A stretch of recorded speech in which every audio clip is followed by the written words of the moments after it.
Hello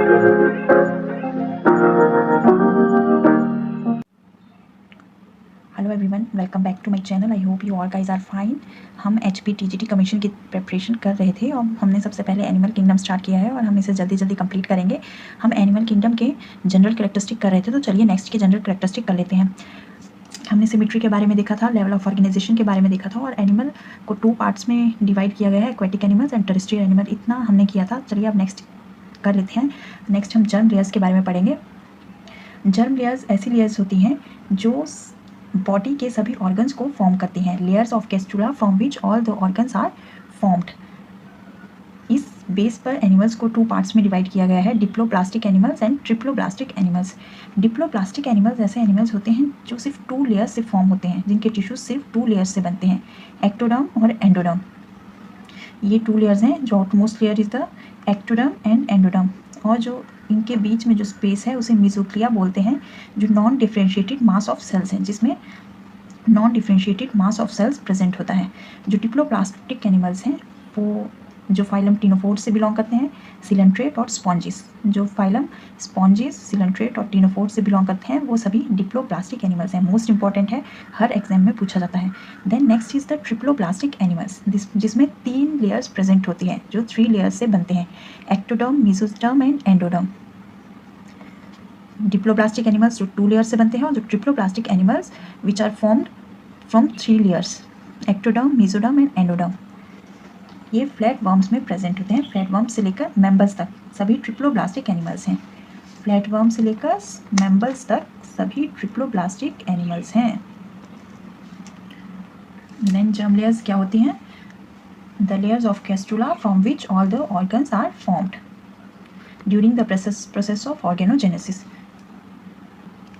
Then next one is the cephalization. Cephalization is the differentiation of head at the anterior end. Anterior end में head की differentiation होती है. It involves centration of nervous system and sense organs in the head. Then next is the segmentation. अब हम segmentation के बारे में पढ़ते हैं. Segmentation is the repetitions of body parts in animal body. जो एनिमल बॉडी में उनके बॉडी पार्ट्स रिपीट होते हैं, उनको सेगमेंटेशन बोलते हैं। उस प्रोसेस को सेगमेंटेशन बोलते हैं। ये एनालिड्स, आर्थ्रोपोडा और कॉर्डेटा में प्रेजेंट होती है। Annelida, arthropoda and Chordata. Question यहाँ से पूछा जाता है HP टेट में भी और HPTGT में भी। Repetition of body parts in animal body is called segmentation, found in Annelida, arthropoda and Chordata. और जो सेगमेंटेशन है वो राउंड वर्म, मोलस्क और इकाइनोडर्म में प्रेजेंट नहीं होती है। Round worm, Mollusca and echinoderm में प्रेजेंट नहीं होती है। ईच सेगमेंट कॉल्ड मेटामर और सोमाइट। जो हर एक सेगमेंट होता है उसे मेटामर और सोमाइट बोलते हैं। Segmentation only in internal body part. जो सेगमेंटेशन होती है वो सिर्फ इंटरनल बॉडी पार्ट्स में ही होती है। इन जो सेगमेंटेशन होती है वो 2 टाइप्स की होती है, एक इंटरनल सेगमेंटेशन, एक एक्सटर्नल सेगमेंटेशन। और सेगमेंटेशन को ही मेटामेरिज्म भी बोलते हैं। जो ईच सेगमेंट है उसे मेटामर बोलेंगे, और जो बार बार सेगमेंट रिपीट होंगे उस प्रोसेस को मेटामेरिज्म बोलेंगे। तो जो मेटामेरिज्म है वो 2 टाइप्स का होगा, external metamerism and internal metamerism. In annelids, जैसे एनालिड्स में आ जाता है अर्थवर्म। अर्थवर्म में आपने देखा होगा अर्थवर्म कि उसकी जैसे ही आप उसको देखते हो तो उसके जो बाहर के पार्ट्स होते हैं उनके ऊपर ही आपको सेगमेंटेशन दिखाई देती है। तो इसमें एक्सटर्नल मेटामेरिज्म प्रेजेंट होगा। देन इन वर्टिब्रेट्स, इंटरनल जो वर्टिब्रेट्स हैं उनमें इंटरनल मेटामेरिज्म प्रेजेंट होता है। आर्थ्रोपोड्स में भी एक्सटर्नल मेटामेरिज्म प्रेजेंट होता है। टेपवर्म्स की जो बॉडी होती है उसमें रो ऑफ यूनिट्स प्रेजेंट होती हैं, जिनको प्रोग्लोटिड्स बोलते हैं। प्रोग्लोटिड्स बोलते हैं, जिसको स्यूडोमेटामेरिज्म और फॉल्स सेगमेंटेशन कहा जाता है। देन सिलोम को बॉडी कैविटी भी बोलते हैं। Body cavity, it is the space between body wall and gut wall. ये बॉडी वॉल और गट वॉल में स्पेस होता है जो which is lined by mesoderm, जो मेसोडर्म से लाइंड होता है। देन इसके 3 पार्ट्स हैं, acoelomates, pseudocoelomates and eucoelomates. Acoelomates जिसमें सिलोम प्रेजेंट नहीं होता है, ये फ्लैटवर्म में प्रेजेंट होता है। There is no, in flatworms there is no coelom, इसलिए इनको एसिलोमेट्स बोलते हैं। Then next one is the pseudocoelomates. इसमें फॉल्स सिलोम प्रेजेंट होता है बिकॉज जो बॉडी वॉल है और गट वॉल है not lined by mesoderm, body wall space between body wall and gut wall not lined by mesoderm से वो line नहीं होता है, इसलिए इसको फॉल्स सिलोम बोलते हैं। ये एशे हेलमिंथस में प्रेजेंट होता है राउंड वर्म्स फॉर, जैसे कि एस्केरिस, राउंड वर्म में आ जाता है ascaris. Then next one is the eucoelomates, इसको ट्रू सिलोम भी बोलते हैं क्योंकि इसमें जो बॉडी कैविटी है वो मेसोडर्म से लाइंड होती है। ये एनालिड्स टू मेम्बर्स प्रेजेंट होती है। यूसिलोमेट्स में एनालिड्स टू मेम्बर्स जितने भी एनिमल्स हैं वो आते हैं और इनको ट्रू सिलोमेट्स बोलते हैं, true coelomates. Then next one is the haemocoelomates, arthropods और मोलस्क्स में जितने भी एनिमल्स आते हैं वो हीमोसिलोमेट्स हैं क्योंकि इनमें जो ट्रू सिलोम है वो रिड्यूस्ड होता है, true coelom is reduced. Then next one is the schizosilic silome, ये एनालिड्स आर्थ्रोपोड्स और मोलस्क में प्रेजेंट होता है। Then next one is the enterocoelic coelom, ये इकाइनोडर्म्स एंड कॉर्डेट्स में प्रेजेंट होता है।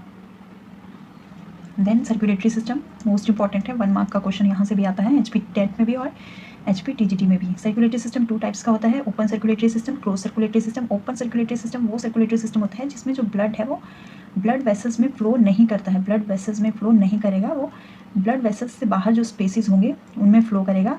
साइनसिस, जिन स्पेसिस को साइनसिस बोलते हैं, साइनसिस ब्लड वेसल्स के बाहर जो स्पेसिस होंगे उनको साइनसिस बोलते हैं, उसमें वो ब्लड फ्लो करता है। ओपन सर्कुलेटरी सिस्टम जो है वो आर्थ्रोपोड मोलस्क्स में प्रेजेंट होता है, आर्थ्रोपोड्स एंड मोलस्क्स लीचेस में प्रेजेंट होगा। हीमोसील ब्लड कैविटी, जिनकी ब्लड कैविटी ऐसे एनिमल जिनमें हीमोसील ब्लड कैविटी प्रेजेंट होगी, जिन एनिमल्स में ओपन सर्कुलेटरी सिस्टम प्रेजेंट होगा उनमें हीमोसील ब्लड कैविटी प्रेजेंट होगी। Then closed circulatory system, close circulatory system ऐसा सिस्टम जिसमें जो ब्लड है वो ब्लड वेसल्स के अंदर ही फ्लो करेगा, ब्लड वेसल्स के अंदर ही फ्लो करेगा, उसमें आर्टरीज, वेन्स और कैपिलरीज प्रेजेंट होंगी, उनमें ब्लड फ्लो करेगा।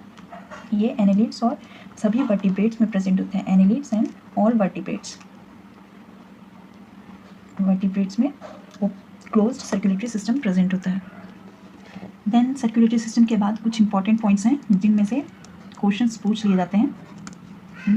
इन earthworm red blood cells due to iron containing एरिथ्रोक्लोइडोन,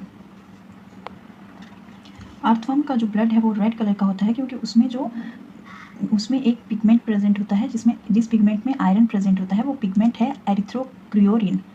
इस पिगमेंट की वजह से जो अर्थवर्म के ब्लड का कलर होता है वो रेड होता है। देन कुछ पॉलिकेट्स हैं जिनमें जो ब्लड है वो ग्रीन कलर का होता है due to the pigment chlorocruorin. Most important points हैं ये, पॉलिकेट्स में जो ब्लड है वो ग्रीन कलर का होता है due to the chlorocruorin pigment. Then जो वर्टिब्रेट्स होते हैं उनका कलर हीमोग्लोबिन की वजह से रेड होता है, वर्टिब्रेट्स में हीमोग्लोबिन पिगमेंट होता है।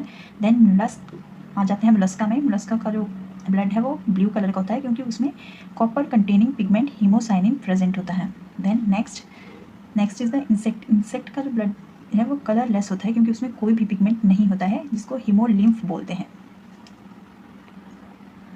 Then excretory system expel the nitrogenous waste out of the body to maintain homeostasis inside the body. Then इसमें जो फर्स्ट आ जाता है वो है एमोनोटेलिज्म। एमोनोटेलिज्म ऐसे एनिमल्स जो अमोनिया एक्सक्रीट करते हैं, नाम से पता लग रहा है, जो अमोनिया एक्सक्रीट करते हैं। इसमें sponges, coelenterate, ctenophores, crustaceans, echinoderms and bony fishes आती हैं। Then next one is the ureotelism, जो यूरिया एक्सक्रीट करते हैं, इसमें एम्फीबियंस, मेम्बर्स, कार्टिलेजेस, फिशेस आ जाती हैं। Next one is the uricotelism, जो यूरिक एसिड सिक्रीट करते हैं, excrete uric acid, insect, reptiles and birds इसमें आ जाते हैं। ऐसे एनिमल्स जो अमोनिया एक्सक्रीट करते हैं उनको अमोनोटेलिक एनिमल्स बोलते हैं, अमोनोटेलिक एनिमल्स। देन जो यूरिया एक्सक्रीट करते हैं उनको यूरियोटेलिक बोलते हैं, जो यूरिक एसिड सिक्रीट करते हैं उनको यूरियोटेलिक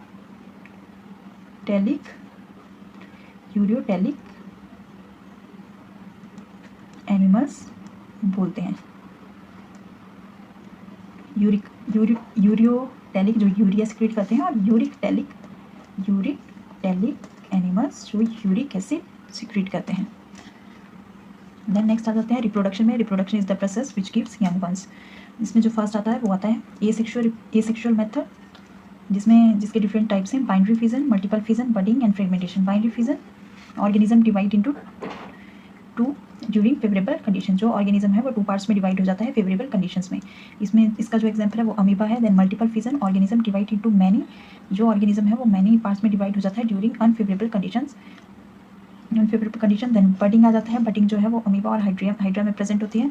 देन फ्रेगमेंटेशन, जिसमें जो ऑर्गेनिज्म है वो फ्रेगमेंट्स में डिवाइड हो जाता है, फिर जो फ्रेगमेंट है वो यंग वंस प्रोड्यूस करते हैं।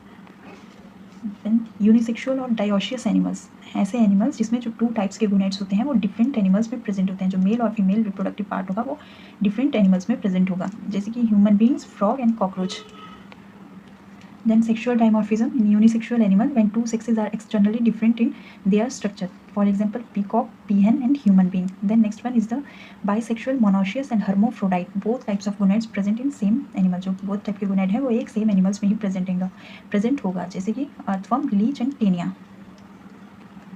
देन फर्टिलाइजेशन भी 2 टाइप्स की होती है, external fertilisation, internal fertilisation. External fertilisation echinoderms, bony fishes और एम्फीबियंस में प्रेजेंट होती है, जो आउटसाइड द बॉडी होती है। देन जो इंटरनल फर्टिलाइजेशन होती है जो इनसाइड द बॉडी होती है, जैसे कि land vertebrates and cartilage fishes. Then self fertilisation and cross fertilisation. जो सेल्फ फर्टिलाइजेशन होती है वो बाइसेक्सुअल एनिमल्स में होती है। For example Taenia is the example of self fertilisation. Then जो क्रॉस फर्टिलाइजेशन होती है वो यूनिसेक्सुअल एनिमल्स में होती है, जिसमें एक प्रोटेंडरस कंडीशन होती है, एक प्रोटोगाइनस कंडीशन होती है। प्रोटेंडरस कंडीशन में जो टेस्टिस हैं वो ओवरी से पहले मैच्योर हो जाती हैं, ये लीच और अर्थवर्म में प्रेजेंट होती है। देन जो प्रोटोगाइनिक कंडीशन है, इसमें जो ओवरी है वो टेस्टिस से पहले मैच्योर हो जाती हैं, ये स्काइफा हार्डमेनिया में प्रेजेंट होती है। हार्डमेनिया का दूसरा नाम सी स्कर्ट है। देन बॉडी टेम्परेचर, कुछ एनिमल्स ऐसे होते हैं जिनका जो बॉडी टेम्परेचर होता है वो कांस्टेंट होता रहता है, चाहे वो किसी भी एनवायरमेंटल कंडीशन में चले जाएं। ऐसे एनिमल्स को वार्म ब्लडेड एनिमल्स बोलते हैं और एंडोथर्मिक एनिमल्स बोलते हैं। ये बर्ड्स और मैमल्स में प्रेजेंट होता है, जिनको होम्योथर्मल एनिमल्स बोलते हैं। ऐसे एनिमल्स होम्योथर्मल एनिमल्स ऐसे एनिमल्स होते हैं जिनका बॉडी टेम्परेचर कांस्टेंट होता है, इनको ही वार्म ब्लडेड एनिमल्स बोलते हैं और इनको ही एंडोथर्मिक एनिमल्स भी बोलते हैं। बर्ड्स एंड इसके जो एग्जांपल्स हैं वो है birds and mammals. Then poikilothermal animals, ऐसे एनिमल्स जिनका बॉडी टेम्परेचर कांस्टेंट नहीं होता है, जैसे एनवायरमेंट चेंज होगा उनका बॉडी टेम्परेचर भी चेंज होगा। ऐसे एनिमल्स को कोल्ड ब्लडेड एनिमल्स बोलते हैं और एक्टोथर्मिक एनिमल्स बोलते हैं। ये इसके जो एग्जांपल्स हैं ऐसे एनिमल जो फाइलम एम्फीबियन और लिजार्ड में आते हैं। एम्फीबियन, लिजार्ड जो है वो पॉइकिलोथर्मल के एग्जांपल हैं। जो होमोथर्मल एनिमल्स होते हैं या वार्म ब्लडेड एनिमल्स होते हैं, उनका जो मेटाबॉलिक रेट होता है, मेटाबॉलिक रेट हाई होता है, लेकिन जो पॉइकिलोथर्मल एनिमल्स और कोल्ड ब्लडेड एनिमल है उनका मेटाबॉलिक रेट लो होता है। इसलिए जब भी सर्दियाँ आती हैं ये हाइबरनेशन में चले जाते हैं, अंडरगो हाइबरनेशन ड्यूरिंग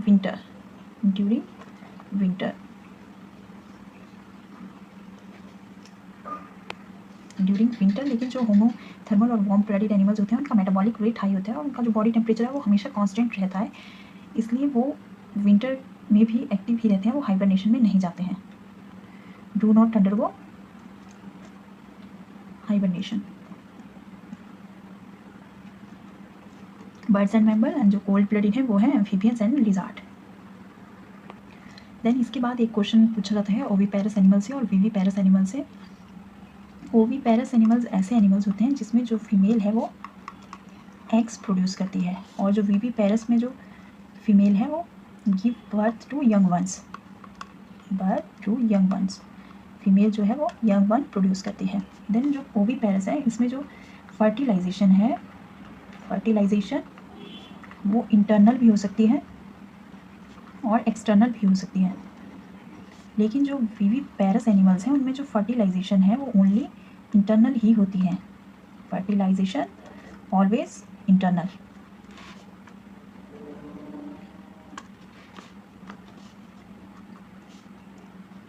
डेवलपमेंट जो होता है, development occurs outside the female, लेकिन जो विविपेरस एनिमल्स हैं उसमें जो डेवलपमेंट होती है always occurs inside the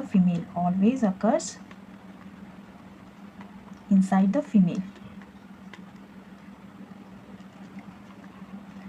जो ओविपेरस एनिमल्स होते हैं उसमें प्लेसेंटा फॉर्म नहीं होता है, placenta not formed, placenta form नहीं होता है, लेकिन जो विविपेरस एनिमल्स हैं उनमें प्लेसेंटा फॉर्म होता है, प्लेसेंटा फॉर्म्ड। इसका जो एग्जांपल है ये मैमल्स हैं, मोस्ट ऑफ द मैमल्स। और जो ओविपेरस का एग्जांपल्स हैं वो हैं सभी बर्ड्स, इसमें सभी बर्ड्स आ जाएंगे, all birds, amphibians, then fishes, most of the fishes and insects. यहाँ से भी एक क्वेश्चन पूछा जाता है oviparous animals and viviparous animals से। ओविपेरस जो एग्स प्रोड्यूस करते हैं, विविपेरस जो यंग वंस प्रोड्यूस करते हैं। फर्टिलाइजेशन ओविपेरस में इंटरनल भी हो सकती है, एक्सटर्नल भी हो सकती है, लेकिन जो विविपेरस है उसमें सिर्फ always internal fertilisation, development outside the female होगी ओविपेरस एनिमल्स में, लेकिन जो विविपेरस एनिमल्स हैं डेवलपमेंट है हमेशा इनसाइड द फीमेल होगी। ओविपेरस एनिमल में प्लेसेंटा फॉर्म नहीं होगा, लेकिन जो विविपेरस एनिमल्स हैं उसमें प्लेसेंटा हमेशा फॉर्म होगा। जो ओविपेरस एनिमल्स हैं उसमें सभी बर्ड्स आ जाते हैं, एम्फीबियंस आ जाते हैं, मोस्ट ऑफ द फिशेज आती हैं एंड इंसेक्ट्स आते हैं, और जितने भी मेंबर्स हैं वो सभी ओविपेरस हैं, ओविपेरस। देन ओविपेरस एनिमल्स और विविपेरस एनिमल्स के बाद मोड्स ऑफ रेस्पिरेशन के ऊपर आ जाते हैं, क्योंकि जो डिफरेंट एनिमल्स हैं उनमें different modes of respiration present है। सबसे पहले जो रेस्पिरेशन है वो है बॉडी सरफेस रेस्पिरेशन। ऐसे एनिमल जो बॉडी सरफेस के थ्रू रेस्पायर करते हैं, जैसे कि sponges, ctenophores and coelenterates, coelenterates में हाइड्रा आ जाता है। Then next one is the branchial respiration, जो गिल्स के थ्रू रेस्पायर करते हैं, crustaceans, cartilage and bony fishes. Next one is the cutaneous respiration, जो स्किन के थ्रू रेस्पायर करते हैं, एनिलिड्स एंड एम्फीबियंस, एनिलिड्स में अर्थवर्म, एम्फीबियंस में फ्रॉग। बहुत बार क्वेश्चन आता है रेस्पिरेशन से, तो आप ये अच्छे से कर लें, एचपी टेट में भी पूछा जाता है और एचपी टीजीटी में भी। Then next one is the tracheal respiration, जो ट्रैकिया के थ्रू रेस्पायर करते हैं, ट्रैकिया में ही एक्टोडर्मल ट्यूब्स भी प्रेजेंट होती हैं। ये इंसेक्ट में आ जाता है, सेंटीपीड्स में आ जाते हैं और मिलीपीड्स में आ जाता है। Then next one is the pulmonary respirations, जो लंग्स के थ्रू रेस्पायर करते हैं, most of the tetrapods. Then next one is the book lung respiration, जो बुक लंग्स के थ्रू रेस्पायर करते हैं, अरेकिनिड्स, अरेकिनिड्स में आ जाता है spiders and scorpions. Book lung और बुक किल से क्वेश्चन पूछ लिया जाता है। Then book gill respiration, limulus, king crab में बुक किल रेस्पिरेशन होता है, लेकिन जो बुक लंग रेस्पिरेशन है वो स्पाइडर्स और स्कॉर्पियन में होता है। देन क्लोएकल रेस्पिरेशन, जो क्लोएका के थ्रू रेस्पायर करते हैं, फॉर एग्जांपल टर्टल। फ्रॉग में 3 टाइप्स के रेस्पिरेशन प्रेजेंट होते हैं, क्यूटेनियल रेस्पिरेशन, बक्कोफेरेंजियल रेस्पिरेशन और पल्मोनरी रेस्पिरेशन। इसलिए ये क्वेश्चन पूछ लिया जाता है कि फ्रॉग में कितने टाइप के रेस्पिरेशन होते हैं। 3 टाइप्स के रेस्पिरेशन होते हैं, स्किन के थ्रू, बक्कल कैविटी के थ्रू और लंग्स के थ्रू। देन एनारोबिक, कुछ एनिमल्स जो होते हैं वो एरोबिकली रेस्पायर करते हैं, मतलब उनको ऑक्सीजन की नीड होती है, वो वाटर से ऑक्सीजन लेते हैं रेस्पायर करने के लिए। लेकिन कुछ जो ऐसे एनिमल्स होते हैं जो पैरासिटिक वर्म ऐसे होते हैं जो एनारोबिकली रेस्पायर करते हैं, जिन्हें ऑक्सीजन की नीड नहीं होती है रेस्पायर करने के लिए, वो है एस्केरिस एंड टेपवर्म, जो एनारोबिकली रेस्पायर करते हैं, एनारोबिकली रेस्पायर करते हैं, वो है एस्केरिस एंड टेपवर्म। तो चलिए आज के लिए इतना ही। सभी जो जनरल कैरेक्टरिस्टिक है एनिमल किंगडम के वो पूरा हो चुका है, जनरल कैरेक्टरिस्टिक का पार्ट पूरा हो चुका है। कल से हम फाइलम स्टार्ट करेंगे, फाइलम पॉरीफेरा से स्टार्ट करेंगे और कॉर्डेटा तक पूरा, मतलब प्रिमिटिव से लेकर एडवांस तक करेंगे। और आप कमेंट सेक्शन में ज़रूर बताइएगा कि आप भी टीजीटी कमीशन की प्रिपरेशन करना स्टार्ट कर रहे हो या नहीं कर रहे हो। Thank you for watching and don't forget to subscribe my channel. Bye bye.